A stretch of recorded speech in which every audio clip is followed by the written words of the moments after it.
La colonización de Marte es la gran prueba de la humanidad. En el 2075, varias facciones intentan hacerse con su control. Hoy, en las pantallas, vemos Soderation Rot.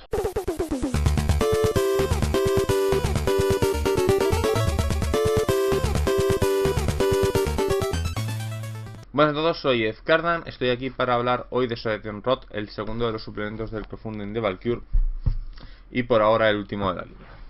Esperemos que sea solo por ahora. Bueno, lo primero que tenemos es una introducción en la que nos hablan de qué vamos a encontrar en Soderation Rot, ¿no? Que es este suplemento sobre la conquista y colonización de Marte. El primero de los puntos habla de Marte en toda su extensión, ¿no? Empezando por sus características físicas, aerografías, datos planetarios, atmósfera, periodos estacionales en Marte, calendario, agua en Marte, bastantes datos en general. Esto, al igual que tenemos en la Luna, es sorprendentemente científico y a la vez no es extremadamente pesado. Se hacen entretenidos, ¿no? Están explicados para una persona que no tiene por qué saber ser un científico o ser un experto en aerografía, ¿no? que es la ciencia topográfica de Marte. En este punto, la verdad se agradece, ¿no? Porque yo siempre lo digo, o sea, la ciencia, cuando tú eres sobre todo cuando te vas muy al tema hard, sobre todo en la ciencia ficción, en juegos de rol, cuando no tienes un montón de científicos en la mesa y el máster no es no es muy ducho en ciencias, o es meramente un aficionado, comete problemas, ¿no? La ciencia siempre hace cosas raras, ¿no? Cuando dirige o juega gente que no sabe mucho de ciencia. Bueno, no deben de saber, no todo el mundo es científico. Con lo cual, los datos están presentados para gente que es en parte profana, ¿no? Un conocimiento tienes que tener, pero están ahí para dar un sabor a ciencia ficción y a elementos hard en lugar de imponerlos, ¿no? No hay... La gravedad de Marte todo el mundo sabe que es menor, pero eso no está tratado, eso no...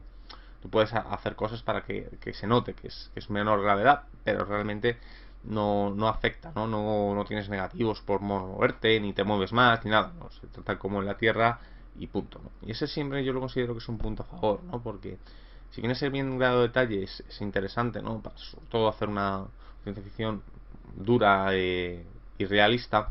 A veces los juegos no nos piden una visión realista de la ciencia, sino que nos piden que sepan a un punto de exotismo. Y estos datos lo dan, ¿no? Las estaciones en Marte, cómo se ve el cielo, ¿no? El cómo va girando, que los años duren más. Ese sabor a ciencia ficción muchas veces es mucho más poderoso que si te tratas que la gravedad es un tercio de la terrestre y entonces pues te mueves haciendo pequeños saltos, tal.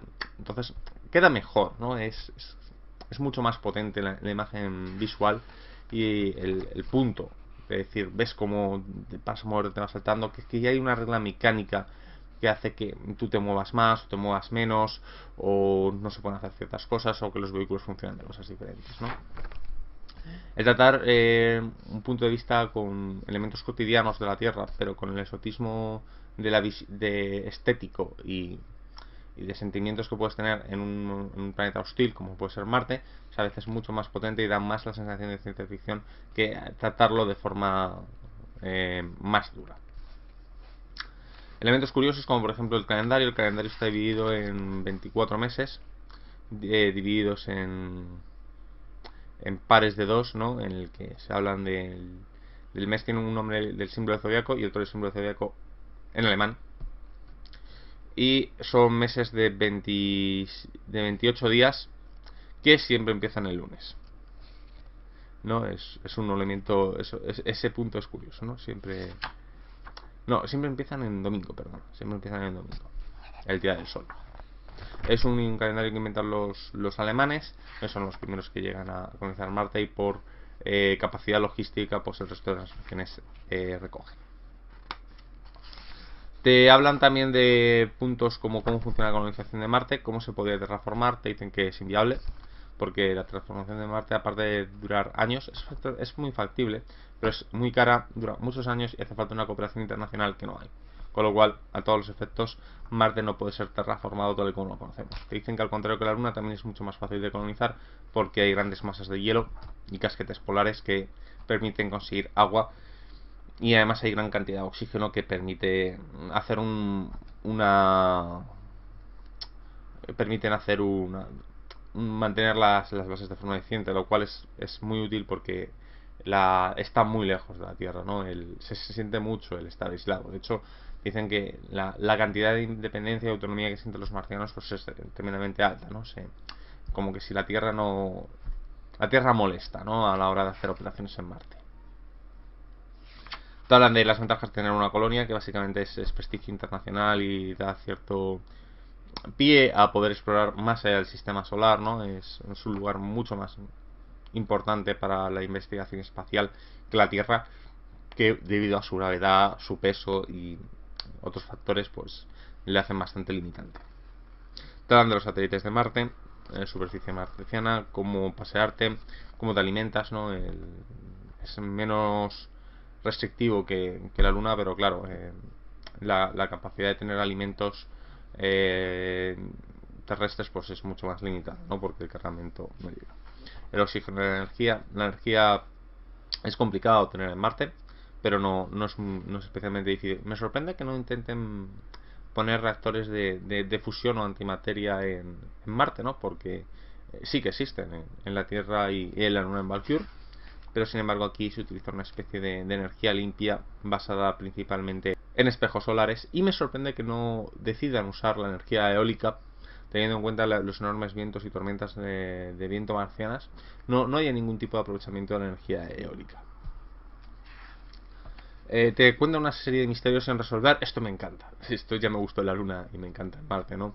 Que te dan ese punto de ciencia ficción de que el planeta hace cosas raras, pero que no saben por qué. Por ejemplo, hay cierta cantidad de densidad de metano que se tiene que estar creando en algún lugar, porque el metano se evapora cuando llega a cierto... Bueno, se va al espacio cuando llega a ciertos niveles de la atmósfera, pero más o menos siempre es constante, con lo cual demuestra que hay algo que genera metano. Te cuesta de varias cosas, ¿no? Permite ciertos elementos de ciencia ficción más fantásticos, ¿no? Como que podría haber una raza alienígena o tal, o formas de vida en Marte, pero se queda ahí, ¿no? En ese tipo de los misterios de Marte.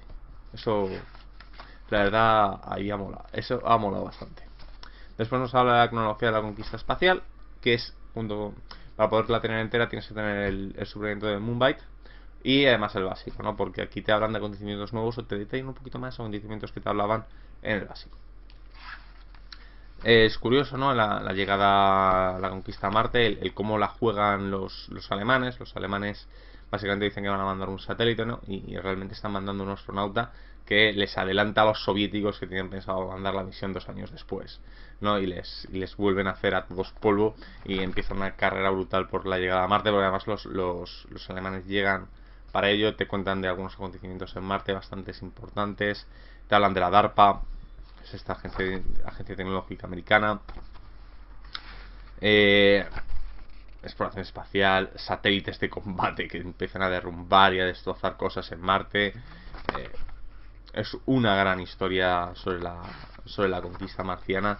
Podría haberse dado perfectamente. Te hablan de la antimateria, de los puntos Lagrange, el tratado de colonización espacial, ¿no? Después de el San Benito que montan en la Luna, pues claro, Marte pretende ser de forma más ordenada, y además, aunque empieza con Marte, es un tratado que pretende o tiene la intención de ser un tratado sobre cómo va a ser la colonización a partir de ahora en todo el sistema solar.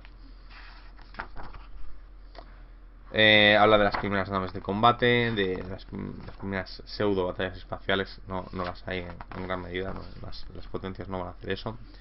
Viene un mapa topográfico térmico de Marte. Y por último viene un mapa de Marte, que es el mismo que podemos encontrar en la contraportada de Valkyr, el libro básico. Un par de diferencias, un par de nombres que están de más. Es curioso, ¿no? Porque los alemanes están en el sitio donde aterriza la sonda Viking americana. No deja de ser sorprendente que le quitan hasta eso a los Estados Unidos, ¿no? Como curiosidad también, pues tiene frontera el Japón con Estados Unidos. y este tipo de cosas, ¿no? Es bastante interesante el cómo está dividido la superficie marciana, ¿no? Porque además todos han decidido desembarcar en las mismas zonas, porque es un sitio mucho más agradable, con menos tormentas y menos problemas. Después, en el tercer capítulo nos habla de las bases marcianas, las leyes y las administraciones, ¿no? El tipo de bases que tienen, porque hay bases secundarias, ¿no? Principalmente el elemento que han decidido es usar materiales de bioconstrucción, ¿no? Hay una modificación de una serie de bacterias que era una especie de cemento o orgánico que permite hacer estructuras sin necesidad de traer materiales directamente desde la Tierra, que es tremendamente caro. Y además casi todas las naciones han decidido soterrar las bases, ¿no? Para eliminar cierta cantidad de problemas que es tener la base en el exterior. Hay una notoria excepción. Después nos hablan de las bases. La primera que nos van a hablar es de la Agrengat 5, que es la base alemana. La base alemana es una base, la primera que se crea, ¿no? Se crea a lo largo de túneles de lava muy antiguos, actualmente inactivos, y deciden soterrar la base por esa zona, ¿no? Es una base principalmente científica y militar, técnicamente civiles cero. Tiene una pequeña área empresarial, ¿no? Para empresas privadas y civiles, pero no es especialmente grande, aunque tiene una perspectiva de crecimiento importante. Y principalmente se dedica a, como casi todas las bases marcianas, a la investigación científica pura. Te hablan de cómo consiguen su agua, su comida, el sistema de energía, las defensas que tiene, eh, un poco de los proyectos experimentales que llevan y cómo forma parte su gobierno, ¿no? Cómo se gobierna. En el caso, pues bueno, está destinado un soldado de la Luftwaffe que bueno, pues gobierna la base con bastante orden. Nos hablan de todas las unidades destinadas a Marte. Esto se nota que, claro, como van a sacar Metswafer, ¿no? Que es este suplemento de combate en el futuro futurista que va a tener Marte y la Luna como campos de pruebas, ¿no? Pues se nota que aquí pues empiezan a salir las primeras unidades. El problema que tiene es que te hablan de vehículos y de elementos que no puedes encontrar en el manual, porque al igual un poco que el suplemento que vimos anteriormente, Fuego Cruzado, han decidido prescindir del capítulo de vehículos y no viene en un solo vehículo ni estadística ni historia ni tal. Pues puedo decir que a lo mejor esto fue por mi intervención en anteriores suplementos, ¿no? Pero bueno, sabiendo que van a sacar un suplemento dedicado a la guerra y a los vehículos de combate en Valcourt, pues no es tan molesto, ¿no? Pues tienes aquí el adelanto, puedes hacer más narrativo y ya está. Y bueno, Valcourt tiene un sistema de creación de vehículos y que siempre puedes esquinear vehículos, ¿no? Con lo cual eso no tiene una gran complicación. Nos hablan de que es un estado militar continuo y nos hablan de un par de personajes alemanes. No, también, pero no, a mí me gusta especialmente el canadiense americano. No, nos habla de las bases secundarias que tienen, porque tienen una serie de puntos de puntos avanzados a lo largo de Marte. Y después vienen una serie de ideas de aventura que están bastante chulas. Después nos hablan de Horizon. Horizon es la base americana. Para mí es una base que quizás tenga más interés, ¿no? Porque tiene una población civil muy incipiente. Al igual que la Luna, los aliados deciden darle mucho pie a la empresa privada, a la iniciativa privada, más que a la pública. Entonces es una serie de consorcio empresarial que se dedica a hacer investigaciones y el que tiene un destacamento militar de defensa, ¿no? Hay que cabe que Horizon también es la base temporal de la Sociedad de Naciones, porque todavía no ha decidido crear una base permanente como puede tener en la Luna, y eso ha provocado que las demás potencias piensen que los americanos y aliados tienen una serie de ventajas y un tráfico de influencia bastante elevado a la hora de estar aquí, ¿no? Porque parecen que están demasiado favorecidos por la Sociedad de Naciones, ¿no? Pero al fin y al cabo su base es la que está siendo la sede de este organismo internacional en Marte. Nos hablan de la radiación civil, que es bastante alta, un poco el área militarizada, que bueno, es importante porque Marte es una frontera de guerra bastante caliente, ¿no? En cualquier momento puede estallar. De todas maneras, al contrario que en otros acontecimientos, en otros lugares de la Tierra o de la Luna, en Marte funciona un poco más independiente, ¿no? Hay una operación en la que, bueno, los rusos les cae un asteroide encima de su base y queda todo bastante fastidiado, ¿no? Porque la gente como mucho puede vivir un mes y se calcula que la ayuda puede tardar entre 3 y 4 meses en llegar desde la Tierra. Entonces los americanos, haciendo la mayor operación jamás vista en Marte, deciden atravesar casi 500, creo que eran 500 o 300 kilómetros de Marte a pata, con unos pocos vehículos tal para rescatar y traer a los aliados, a los rusos. Y cuando se pregunta por qué ayudan a una potencia enemiga tal, ellos dicen que en la guerra de Marte las cosas hay que dejarlas un poco de lado, ¿no? La supervivencia de Marte depende más de los unos de los otros, que sí, que son enemigos, pero hay un punto en la pero que todos son humanos. Lo cual queda muy patente, ¿no? Este espíritu marciano extraño que hay, ¿no? Este especie de conflicto bélico, pero a la vez necesidad, porque claro, hay pocos humanos en Marte, tal, o sea, está muy bien cuajado, ¿no? Y mola, es una de esas cosas que enriquece mucho. Fíjate, es unas tonterías, una operación que te cuentan vagamente, pero eso da una riqueza tremenda a toda la ambientación marciana de Valkyrie, o sea, solo ese acontecimiento y te muestra que con 5 o 6 frases acabas de convertir el suplemento en algo más, ¿no? Y os digo que es una operación, bueno, es grande, tal, es un mundo del club, pero se le dedica muy poco espacio. Nos hablan de las unidades destinadas, igual que he hablado antes, la sociedad y los personajes. Concretamente está Samuel Logan, que es un canadiense, que es el representante de la Sociedad de Naciones. A mí es uno de mis personajes favoritos, ¿no? Porque cuando te lo lees no te lo esperas. Nos hablan del resto de bases, como va a ser Ronald Reagan. Se me ha llamado especialmente la atención el nombre, ¿no? Y algunas están más avanzadas. Después tenemos la base Evashachink, que es la ruso-china. Igual han hecho también una aventura conjunta. Los rusos y chinos tienen una desventaja a la hora de la comunicación espacial, porque es que ellos sufren la mayor cantidad de contratiempos en su construcción. Ellos tienen muchísimos problemas a la hora de llegar a Marte, tienen muchos problemas a la hora de construir por una serie de decisiones de diseño y de sabotajes por parte de otras naciones. Lo cual, porque ellos deciden que ellos no quieren soterrar la base, que eso es una tontería, porque no puedes aprovechar bien la energía de Marte. Energéticamente es mejor tenerla fuera. Claro, el problema es que esto es inviable. Así que llegado a cierto momento dado, cuando ya les cae el meteorito que he hablado antes encima, deciden que, oye, que es que hay que soterrar, porque esto es inviable.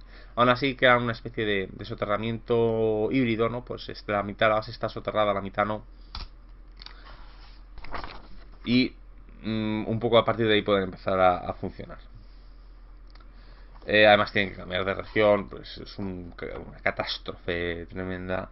Creo que solo los japoneses tienen un poco de desventaja más aparte de esto. Básicamente ellos pues tienen una base además cubierta rodeada de una muralla para evitar un poco la mayor inclemencia del tiempo.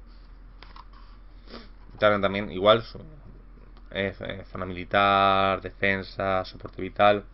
La misión china es principalmente militar y científica, y no se le permite el acceso a nadie fuera de estos dos campos. Si tú no eres militar o un científico de élite, tú no puedes ir de ninguna forma a visitar la base, a menos que seas familiar o puedas demostrar que eres importante por aquí. Eso hace que la población civil sea inexistente y la iniciativa privada también. Dentro de la lógica de la Unión Soviética y China, pues son dos estados del bloque comunista. En el mundo de Valkyrie pues tiene su fuerza. Te hablan también de las unidades de Valkyrie. Me llama la atención que al contrario que las unidades alemanas y americanas, los chinos no tienen escudos de unidades. O sea, el resto de unidades destinadas en Marte pues te aparece su escudo de la unidad tal, pero los chinos no. No sé por qué. Y los personajes destacados a mí me gustan, pero vuelvo a decir, me gustan los rusos, ¿no? Y hablan también de viene el tratado de construcción de los chinos, ¿no? De la sociedad esta china-rusa. Y igual, bases secundarias, ideas de aventuras. Después tenemos la base Akagi 11. La Akagi 11 es la base japonesa. Los japoneses, creo que lo hablé en el subsiguiente de Moonbite, ellos intentan, originalmente no están interesados tanto en el espacio, sino que ellos intentan hacer una especie de colonización de la zona subacuática de la Tierra, y les sale rana. Eso les sale rana porque es muy desastrosa y les retrasa muchísimo el viaje espacial. ¿Pero qué provoca esto? Tiene la ventaja de que ellos vienen aprendidos, ¿no? Ellos anotan todos los errores que han tenido, todos los problemas que han tenido de demás facciones, y entonces su colonización espacial, aunque es más tardía y va un poco de retraso, hace que sea mucho más eficiente. Ellos consiguen mayores logros y tienen mejores condiciones precisamente por haber empezado los últimos en la colonización espacial. Los últimos han sido los italianos. Nos hablan un poco de la base. Esto de la base Meiji. Bueno, el aeropuerto Meiji, perdón, la base es la Akagi 11. Cómo hay energía, y el principal elemento de esto es que es una base en la que es la tecnología más puntera de la raza humana. La tecnología dedicada a esta base y que tiene esta base y los investimientos y toda la tecnología informática y electrónica de esta base es la más avanzada del sistema solar, y bueno, se aprovechan de ello. Tienen además investigaciones con mechas super pesados, tienen unos militares mucho más, que un ejército mucho más pequeño, es muy de élite. Tiene este elemento, me recuerda ligeramente, si has jugado a Red Alert 3, me recuerda un poco la facción del Shogunato, ¿no? En ese punto. Pues probablemente además no tiene nada que ver ni se han basado en ese juego, pero me recuerda tiene cierto aire. Aquí es otro sitio en el que no viene si no eres científico militar. Tiene además una especie de tratado, porque los japoneses tienen un problema, tienen un fallo, que es que su base es muy poco eficiente en elementos bueno, me sé la palabra, en agua. O sea, tiene una gran deficiencia de agua y de oxígeno. Entonces tienen que estar comerciando continuamente con los nazis, y bueno, tiene una especie de base de comercio entre los dos estados. Son aliados, así que no hay problema, porque la base nazi además suele provocar superávit de agua. Con lo cual, pero es una desventaja que los japoneses saben y no... Y fue un problema en el lugar donde se construyeron la base. Eso ellos lo tienen. Además, no tienen tampoco sistemas de recuperación de humedad, lo cual es aún más problemático. Tienen un par de bases secundarias y una serie de tramas de aventura, algunas de ellas dedicadas a los mechs. Después tenemos las reglas avanzadas de informática, en la que nos hablan del Netrunning. A mí el Netrunning de Valkyr me gusta, pero me falta probarlo en juego, porque solo lo tengo leído. Además es la misma que el CDB.